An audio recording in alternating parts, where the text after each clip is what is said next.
Games में एक और जमुई की बेटी जा रही है और भारत के लिए पदक अवश्य जीत कर आएगी। यदि कोई सनातन धर्म को आगे बढ़ाना चाहता है और एक सकारात्मक सोच के साथ जनता के बीच जाके एक उद्देश्य रखता है तो मुझे नहीं लगता कि इसमें कोई गलत बात है। क्यों ये पप्पू यादव जी जैसे लोगों के पर्सनालिटी में होगा कि दूसरों के ऊपर इस तरह की टिप्पणी करना, ये हमारी पर्सनालिटी में नहीं है। इसके साथ प्रधानमंत्री जी का और मंत्री जी का इसके लिए धन्यवाद देती हूँ कि जमुई में 2 केंद्र सिकंदरा और जमुई में खुले हैं। इसके लिए उन दोनों का बहुत बहुत शुक्रिया। हो गया आगे।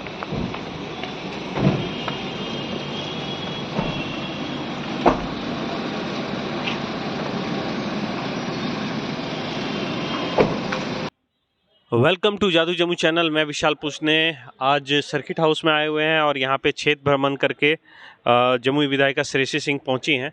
आइए उनसे कुछ सवाल जानते हैं देश के राज्य के कि कुछ जो अहम मुद्दे हैं उन पे उनका क्या कहना है और चल के देखते हैं। बहुत सारे सवाल हैं, जैसे अहम मुद्दे आपके जैसे अभी बागेश्वर की बहुत राजनीति हो रही है बिहार में, उनसे कास्ट सेंसर पे अभी जो रोक लगी है, बहुत सारे सवाल हैं, उनका जवाब लेते हैं। वो क्या बता रहे हैं आइए सुनते हैं।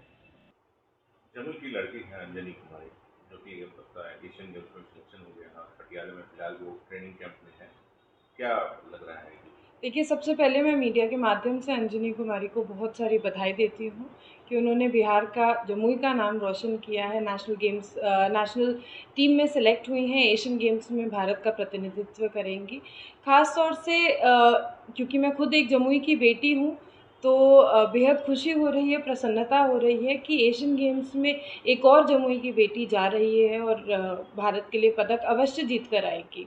साथ ही साथ थोड़ा सा दिल में मलाल ज़रूर रहता है कि हमने हर वक्त कहा है कि बिहार में और ख़ास तौर से जमुई में प्रतिभाओं की कमी नहीं है, लेकिन एक सही अपॉर्चुनिटी देने के लिए एक सही इंफ्रास्ट्रक्चर का होना बहुत ही ज़्यादा आवश्यक है। और वो इंफ्रास्ट्रक्चर हम लोग यहाँ के एथलीट्स को, ख़ास तौर से जो जैवलिन थ्रोअर्स हैं, जो शॉट पुटर्स हैं, जो बाकी एथलेटिक्स के 100 मीटर 400 मीटर रेस दौड़ सकते हैं, उनको हम वो इंफ्रास्ट्रक्चर नहीं दे पा रहे हैं।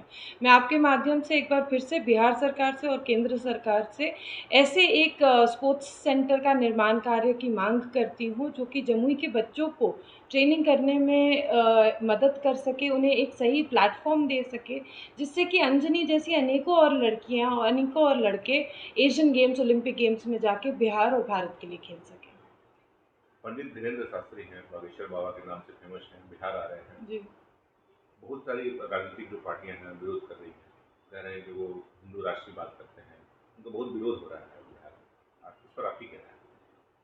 देखिए, मेरे हिसाब से या मुझे जो लगता है कि यदि कोई सनातन धर्म को आगे बढ़ाना चाहता है और एक सकारात्मक सोच के साथ जनता के बीच जाके एक उद्देश्य रखता है तो मुझे नहीं लगता कि इसमें कोई गलत बात है। क्यों इस बात पे आज राजनीति विरोधी दल के माध्यम से हो रही है, ये मेरे समझ के परे है।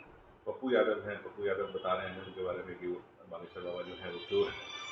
उसको लेकर भी पार्टी जो है बीजेपी के बहुत लोग हैं, जो पब्लिक हैं, जो वहाँ पर आयोजन समिति के लोग हैं, तो कड़ा विरोध। देखिए, ये पप्पू यादव जी जैसे लोगों के पर्सनालिटी में होगा कि दूसरों के ऊपर इस तरह की टिप्पणी करना, ये हमारी पर्सनालिटी में नहीं है।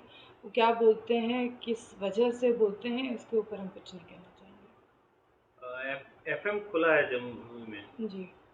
नरेंद्र मोदी प्रधानमंत्री ने इसका उद्घाटन किया है, इस पे आप क्या बताना? आई थिंक एक बहुत ही पॉजिटिव डेवलपमेंट की चीज़ हुई है। सिर्फ जमुई में ही नहीं बल्कि बिहार के साथ साथ पूरे भारत में टोटल 91 केंद्रों का इनॉग्रेशन हुआ था एक दिन। और मुझे लगता है कि इससे लोगों तक पहुंचने का जो टेलीकम्युनिकेशंस का माध्यम है उसको काफ़ी बढ़त मिली है। और मैं साथ ही साथ प्रधानमंत्री जी का और मंत्री जी का इसके लिए धन्यवाद देती हूँ कि जमुई में 2 केंद्र सिकंदरा और जमुई में खुले हैं। इसके लिए उन दोनों का बहुत बहुत शुक्रिया। कास्ट सेंसस पर मैम क्या कहना चाहेंगी?